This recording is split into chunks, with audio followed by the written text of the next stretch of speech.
Hello everyone, আসসালামু আলাইকুম। কেমন আছো সবাই? এই সেমি ব্রাইডাল কাজটা করেছিলাম বেশ কিছুদিন আগে, কিন্তু এখনও কোনো ছবি বা ভিডিও আপলোড করা হয়নি।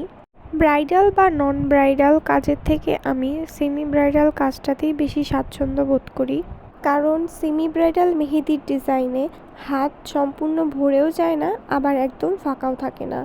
কেন জানি না আমার এই ডিজাইনগুলোকেই পারফেক্ট মনে হয়। জানি না, এটা যার যার মনের ব্যাপার, কার কেমন ডিজাইন ভালো লাগে, তবে আমার এমন ডিজাইনগুলোই ভালো লাগে। আমাকে ছোটোবেলায় মেহেদি আমার বাবা দিয়ে দিত।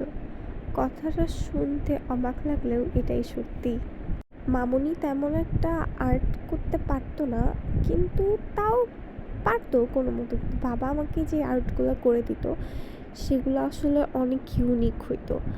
মানে সবাই তো ফুল পাতা আঁকাইতো, বাট বাবা আমাকে যে জিনিসগুলো আঁকাই দিত সেগুলো খুব ইউনিক হইতো। যখন আমি কোথাও ঘুরতে যেতাম, সবাই আমার হাত টেনে টেনে নিয়ে দেখতো যে আমি কী আঁকাইছি হাতে, আর জিজ্ঞাসা করতো যে এগুলা কে আঁকাই দিছে। তারপর আস্তে আস্তে বড় হইলাম, পছন্দ চেঞ্জ হইতে থাকলো। তো আমার একটা খালামণি ছিল যে খুব সুন্দর মেহেদি দিতে পারতো। আমি প্রত্যেকটা ঈদে, প্রত্যেকটা অকেশনে তাকে যাই খুব জ্বালাইতাম যেন আমাকে মেহেদি দিয়ে দেয়।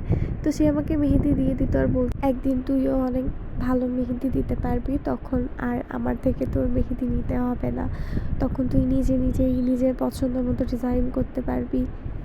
সেই কথাটাই হঠাৎ মনে পড়ে গেল, আর ভাবতেছিলাম যে হ্যাঁ, এখন আমি নিজের পছন্দ মতো ডিজাইনগুলো নিজেই করতে পারি। তো মেহেদি দেওয়া প্রায় শেষের দিকে হয়ে গেছে, আর এই যে দেখো ডিজাইন কেমন হয়েছে বলবে।